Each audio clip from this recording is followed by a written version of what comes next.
ওই দেখো এলেন তিনজনে, আবার না জানি কোন পশুকে মেরে ফেলেছে।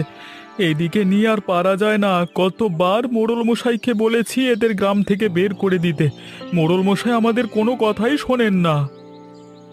শুনবি শুনবি, আমরা যদি জোর দিয়ে বলি তাহলে অবশ্যই শুনবি। এই তিনজনের যন্ত্রণায় আমরা এই গ্রামে ভালোভাবেই থাকতে পারছি না। আরে বাবা, তোরা কাজ করে খা, এসব করবার কি প্রয়োজন? তা ওরা তো কোনো কথাই শোনে না। আমাদের এসব নিরীহ পশু পাখি মেরে ওদের লাভ কি? লাভ আবার কি? ওদেরকে তো আর কোনো কাজ করতে হয় না। জঙ্গলে যায়, এরা পশু মেরে নিয়ে চলে আসে, এরপর পায়ের উপর পা তুলে আরাম করে। হ্যাঁ।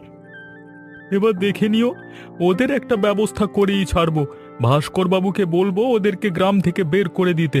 ওরা গ্রামের জন্য অভিশাপ হয়ে দাঁড়িয়েছে। অভিশাপ নয় তো কি?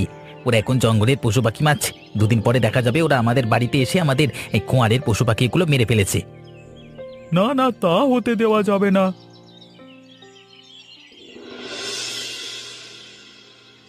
দেখলে তো তোমরা, ওরা আবার আমাদেরকে কথা শুনিয়েছে। এটা আবার নতুন কি? ওরা তো প্রতিদিন আমাদের কথা শোনায়। তুই ওদের কথায় কান দিস কেন বলতো?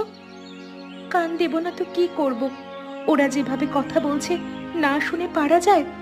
তাছাড়া প্রতিদিন এক কথা শুনতে ভালো লাগে না। ভালো না লাগলেও লাগাতে হবে। গ্রামের মানুষজন তো কথা শোনাবেই, তাই বলে তাদের কথা এভাবে দুঃখ পেলে হবে? যদি আমাদের বাবা মা বেঁচে থাকতো, তাহলে আমাদের এভাবে কথা শুনতে হতো না। আমাদের বাবা মা বেঁচে থাকলে আমাদের জীবনটা এমন হতোই না। আমরা পড়ালেখা করতাম, ভালোভাবে জীবন কাটাতে পারতাম। এসব নিয়ে দুঃখ করিস না তো। আমরা তো এখন ভালোই আছি। এই তো শিকার করছি, মাংস বিক্রি করছি, আরামেই দিন কাটাচ্ছি।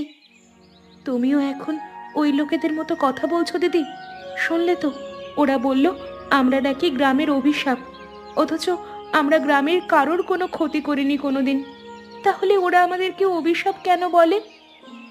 শোন একটা কথা, যখন দেখবি মানুষের মন মতো তুই হতে পারিসনি, তখনই মানুষ মনে করবে তুই একটা অভিশাপ। আমরা তো মানুষের মন মতো হতে পারিনি। হব কিভাবে? কম কাজ খুঁজেছি এই গ্রামে, কেউ আমাদেরকে কাজ দেয়নি, সবাই শুধু অপমান করেছে। এখন যখন আমরা নিজেরা কাজ খুঁজে কাজ করছি, তখন কারো সহ্য হচ্ছে না। সহ্য হলে হোক, না হলে না, আমাদের সেসব নিয়ে কাজ নেই। পূজা, তোকে শেষবারের মতো বলছি, আর কখনো ওদের কথায় কান দিবি না।